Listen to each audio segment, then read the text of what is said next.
I'm going to share with you a story of common men doing extraordinary things and willing to sacrifice it all for the cause of freedom. It's a story that will influence the use of technology in warfare to this very day. We'll go over some context, what was going on at this time that influenced the creation of the turtle, a little background on David Bushnell and some of what influenced him, the turtle, how it came to be, its purpose, construction, and components, how it worked, and the battle that precipitated its use, the first mission for the turtle, outcomes, and what can be learned from David Bushnell and the turtle. Let's consider these significant dates as shown here. April 18th and 19th, 1775, the Battle of Lexington and Concord. January 1776, Thomas Paine's Common Sense was published, proposing independence from Great Britain. Spring 1776, British naval blockade begins in earnest. July 2nd, 1776, Congress declares independence, ratified text on July 4th, made public on July 8th, and began signing on August 2nd. August 22nd through 27th, 1776, the Battle of Long Island. September 6th, 1776 is the focus of this topic. Why these dates? Hostilities had begun long before the summer of 1776, but these dates are but a few of many that represent the rising temperature of the conflict, how protests and skirmishes became a movement, and how a movement became a fight for an independent nation. They provide an indication of the degree to which the patriots would go and the motivation behind a historic event in the late hours of September 6th and into the early hours of September 7th, 1776. Let's briefly step back in time and we'll come back to the summer of 1776. David Bushnell, 1740 to 1826. David Bushnell was born in what is now Westbrook, Connecticut, along the Connecticut River. His interest in all things nautical was influenced by where he lived along the Long Island Sound. He was the oldest of 5 siblings. After 2 siblings and his father died and his mother remarried, David sold his share of the farm to his youngest brother, Ezra, so he could go to Yale in 1771 at the old age of 31. At the outset of the Revolution, Bushnell was studying religion, mathematics, geometry, and natural philosophy, which is a study of natural sciences at that time. He had access to all the latest scientific literature while at Yale to support his interest in experiments.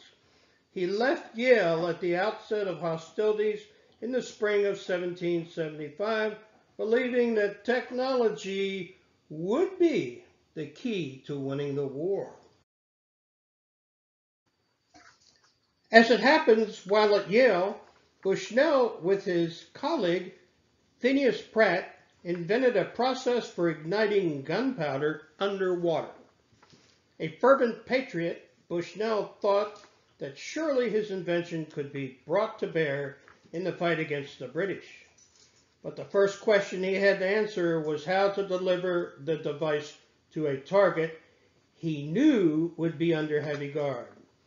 Thus, the idea was conceived of a submersible vessel to be used to ferry and attach mines to the ships.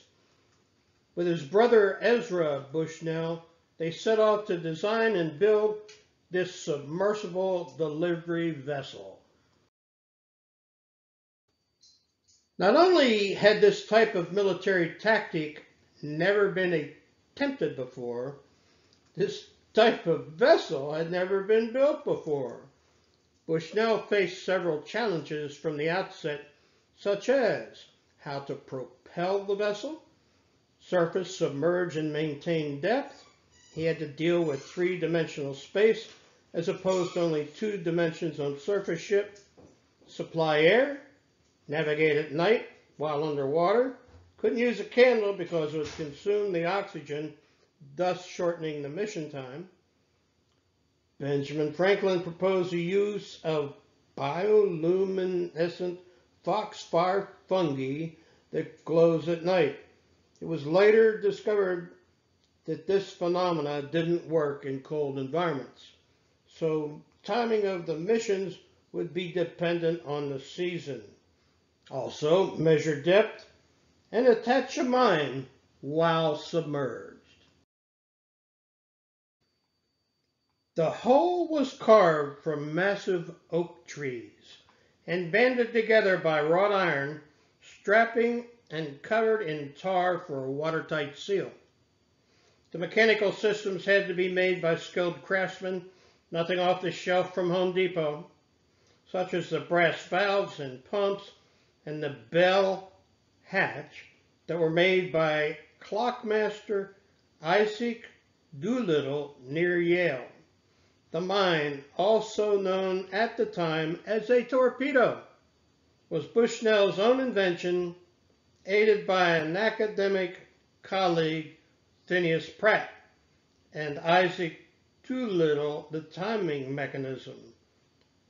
These are photos from the Handshell Studios Making History project in 2003, which was a collaboration between Handshell Studios, the Massachusetts College of Art, and the U.S. Naval Academy to build a working replica of Bushnell's turtle.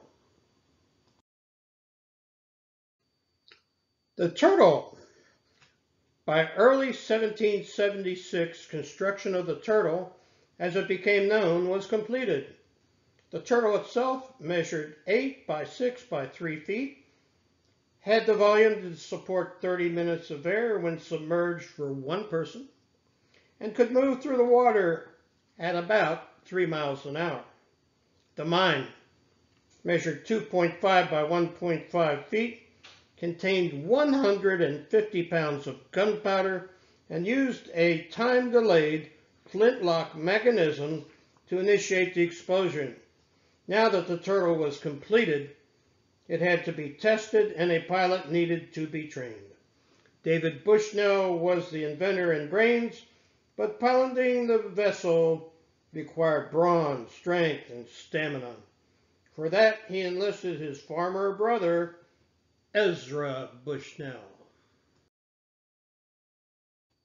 The turtle was designed to operate on the surface with the hatch shut, then submerge only as it neared the target to avoid detection and plant the mine. This was the case with all submarines well into the 20th century. World War II submarines ran on batteries when submerged, but had to come to at least snorkel depth to run their diesel engines and recharge the batteries. It wasn't until advanced oxygen generators that split water molecules into H2 and O and nuclear propulsion that enabled submarines to stay submerged indefinitely. As you can see by this complicated diagram, number 1 was a foot valve to let water into the ballast tank. Number 2. To surface, the pilot would use a hand pump to force the water out, which is number 3. The vertical screw propeller was used for finer depth control, number 4. Variable lead ballast could be released in increments as needed as well for an emergency surface, number 5. It was horizontally propelled by a screw propeller, number 6, on the bow or front of the vessel that was turned by hand and by foot with the use of treadles, like the pedal of an old sewing machine or looms, while the pilot steered with a rudder number 7. Now we get back to the British naval blockade of New York Harbor in August 1776. The British Navy, under the command of Admiral Richard Howe, was supporting the British Army commanded by General William Howe. They were brothers. By blockading New York Harbor, the combined British strategy was to push General Washington and the Continental Army up the Hudson River, giving control of the Hudson River Valley to the British and effectively splitting the colonies and bringing the Revolution to a speedy close. On August 22, 1776, the British landed on Long Island with 32,000 British regulars, 10 ships of the line, 20 frigates, and 170 transports. By August 27th, Washington's troops were defeated on Long Island and they escaped to Manhattan Island. American patriots were looking for just about any means to advance the cause and turn the tide of the conflict toward the Americans. Hope was placed on the Turtle being that something. General Washington approved the Turtle's first official mission to break the British Navy's blockade of New York Harbor, starting with an audacious attack on the 64-gun man-of-war HMS Eagle, the flagship of Admiral Richard Howe. Before the mission even commenced, Ezra Bushnell, the trained pilot of the Turtle, fell ill on the eve of the initially planned attack. Bushnell had to postpone the mission as well as find and train another pilot, so he retreated with the Turtle into the Long Island Sound and back to the Connecticut River area. Bushnell solicited Brigadier General Samuel Parsons of the 10th Continental Regiment for volunteers. Sergeant Ezra Lee was selected as the replacement, and his training began. With the urgency of the situation in New York Harbor, Lee's training was reduced to 2 weeks, and the mission was rescheduled for September 6th. So picture it. First-of-a-kind vessel on a first-of-a-kind mission. The pilot who was familiar with the vessel was replaced with someone who knew nothing about it and was given only 2 weeks of training. The vessel had only 30 minutes of air when fully submerged. What could happen if the Turtle got stuck under the ship or the mission didn't go according to plan? The first submarine attack. At 11 p.m. on September 6, 1776, Ezra Lee and the Turtle were towed out into New York Harbor by a small boat, as close as possible to the target without being detected. Once released, the Turtle was immediately affected by tidal currents and wave action. He turned the propeller by hand and rocked the treadles back and forth with his legs for 2.5 hours, trying to maintain course, but to no avail as the vessel was swept off track away from the target. When the currents eased, he was able to maneuver the Turtle close enough to the Eagle to hear men talking on deck. The sun was starting to come up as he shut the hatch and submerged, positioning the Turtle beneath the Eagle. Lee attempted to penetrate the hull of the Eagle with the auger in order to attach the explosive device, but he could not penetrate the hull. After another unsuccessful attempt, short on air, and with the sun coming up, Lee abandoned the mission, maneuvered away from the Eagle, and made for shore. Bushnell would later discover that the Eagle had been plated with copper to deter parasites and barnacles. On the Turtle's retreat, the British small boats spotted it. Lee jettisoned the mine, later recalling that he let loose the magazine in hopes that if they should take me, they should likewise pick up the magazine, and then we should all be blown up together. He may also have judged that his escape was being hindered by the attached mine. The mine did explode at its 1 hour set point as it drifted past Governor's Island and into the East River, frightening Lee's pursuers and allowing Lee and the Turtle to escape to fight another day. Lee was again unsuccessful on October 5, 1776, in an attempt to blow up a ship on the Hudson River. The British were now on high alert after the first attempt, and on to this occasion the Turtle was spotted and it was swept off target by tidal currents. Phineas Pratt, Bushnell's colleague from his days at Yale, in the meantime had also become a trained pilot and was also spotted in the moonlight on another mission. Within days of these failed attacks, the transport ship that was ferrying the Turtle to another location came under gunfire from the British and was sunk. The Turtle was recovered, but was later dismantled by Bushnell out of concern it would fall into British hands. Bushnell went on to develop other types of mines that didn't require delivery by a submarine, and was successful in that endeavor in New London Harbor and on the Delaware River. The outcome. So, was Bushnell and the Turtle a failure? Surely not. HMS Eagle was relocated to safer waters as a result of the submerged threat. The British were given something to be concerned about. It wasn't going to be a cakewalk. They had to allocate resources needed elsewhere to guard against this new threat. Bushnell's mine design was used successfully later. These inventions inspired future military strategists on the use of submarines in warfare. The operational principles applicable to today's submarines, such as intake and expulsion of water to the surface and submerge, use of a screw propeller for propulsion on a vessel, and the use of snorkels for the induction of air. Bushnell was later awarded a commission in the Continental Army Corps of Engineers by General Washington, saying that Bushnell was a man of great mechanical powers, fertile in invention, and a master of execution. He went on to say about the Turtle project, "I thought and still think that it was an effort of genius, but that too many things were necessary to be combined to expect much from the issue against an enemy who are always on guard."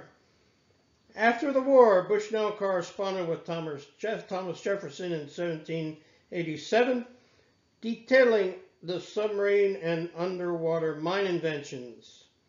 In 1798, 22 years after the first mission, the future president was giving a presentation and made public for the first time the two inventions.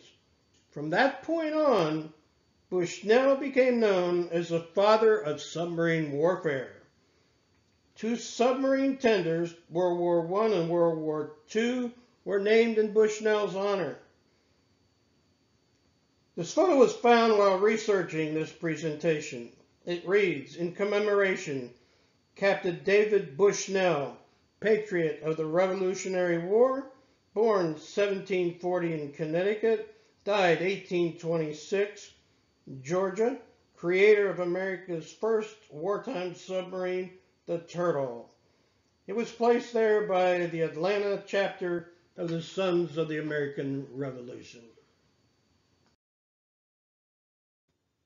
What can we learn from this story? In my humble opinion, I offer this for your consideration. This is a story about common people doing extraordinary things with a purpose and conviction. Collaboration Bushnell was brilliant, but he needed additional capabilities, skills, craftsmanship that he didn't have himself. Not to mention other viewpoints, ideas, and someone to suggest why something will or won't work. Critical thinking. To create something from scratch and think through the whys and what ifs. We need to teach these skills to today's youth, in spite of what they think that cell phone in their hands will not give them all the answers. Stick-to-itiveness, also known as if at first you don't succeed. Overcoming adversity one after the other and continuing the mission. It's okay to fail. Learn from them. Freedom begets greatness. This is a story about freedom, where people can thrive and achieve without being told exactly what to say, what to do, and how to do it. It's freedom of thought and expression, exploration, being allowed to take risk and try something that hasn't been done before, not being afraid of failure, and giving consideration to different perspectives. These are the sources, almost too many to mention individually, but there are website links to all of these sources, and I suggest that in your leisure time you may want to investigate some of these sources and increase your knowledge of submarines and submarine warfare.